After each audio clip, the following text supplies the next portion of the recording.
votre email et vous faites suivant. Sinon, il faut faire compte hors connexion. Si vous voulez utiliser l'ancienne méthode, c'est-à-dire un compte local.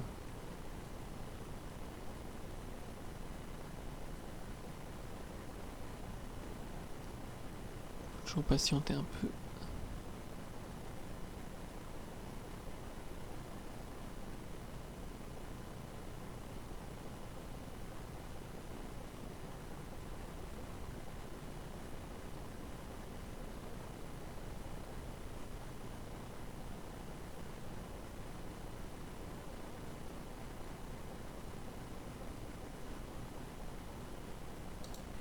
Donc ensuite ici, si vous faites suivant, ça va vous revenir au compte Microsoft. Ici, vous avez un petit carré en bas à gauche. Vous faites expérience limitée. Et puis après, ça va vous demander le nom du compte, puis un mot de passe si vous voulez. Mais vous n'êtes pas obligé de le mettre. Voilà, là vous mettez un nom, par exemple, moi je vais mettre Hugo.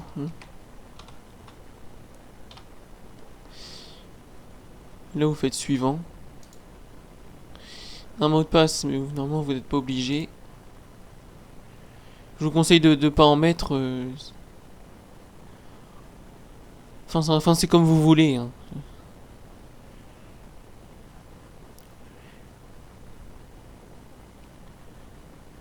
Enfin, ça dépend si vous voulez sécuriser l'ordinateur ou voilà. Donc ici c'est pour effectuer des... C'est Cortana en fait. Donc utiliser reconnaissance vocale en ligne, là vous mettez non. Accepter. En fait vous pouvez mettre non un peu partout parce que... Après c'est Microsoft qui fait des trucs comme ça. Donc là est-ce que ils ont besoin de savoir l'emplacement? Bah non. Enfin après ça dépend si vous êtes sur un fixe, vous pouvez mettre non. Sur un portable c'est peut-être mieux si vous le perdez ou... Comme ça vous pouvez le retrouver plus facilement. Moi vu que je suis sur un fixe, mais je mets non presque partout. Enfin sur localiser. Accepter. Envoyer des données à Microsoft, là vous mettez basique. Parce que sinon ils vont vous prendre tous vos données. Ils vont tout analyser pour... etc. Là vous faites suivant. Enfin accepter.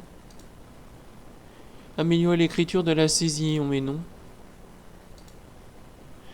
Obtenir une expérience personnalisée avec des données de diagnostic.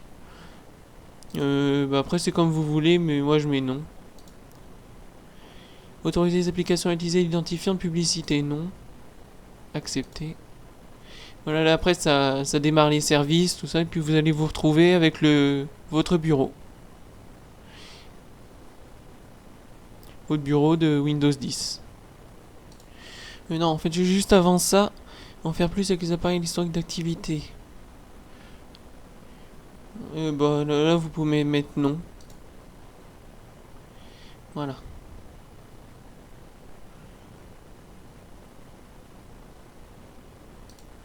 Alors laissez Cortana vous aider à accomplir les tâches. Moi je fais pas maintenant.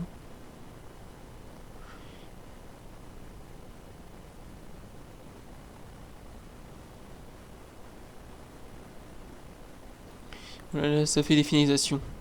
Voilà, et puis là vous allez vous retrouver sur votre bureau. Donc ça prend toujours un petit peu de temps, mais en général c'est pas long. Ça finalise toute l'installation. Faut patienter un petit peu, de 3 à 5 minutes. Donc vous voilà sur votre bureau de Windows. Donc moi il a détecté le réseau automatiquement vu que je suis sur une machine virtuelle. Donc là après il peut faire des recherches de pilotes. Après ça c'est à vous de les installer. Normalement vous pouvez les trouver sur internet. Sur le site Tous les Drivers, je vous conseille. Voilà. Après il va vous rester à activer Windows. Donc pour ça vous allez dans les paramètres et puis vous allez voir tout ça. Donc après si vous avez normalement l'antivirus déjà installé, Windows Defender. Bon après s'il vous plaît pas, vous pouvez en installer un autre aussi, puis désactiver celui-ci. Après il vous reste à installer d'autres logiciels, par exemple comme VLC ou déjà Google Chrome pour votre navigateur parce que Microsoft Edge je vous le déconseille. Je vous conseille plutôt d'utiliser Chrome ou Firefox. Donc voilà. Bon après il vous reste juste à faire ça et puis bon bah c'était tout pour cette vidéo. Je vais vous souhaiter une bonne soirée ou une bonne journée et à bientôt pour une nouvelle vidéo. Ciao tout le monde.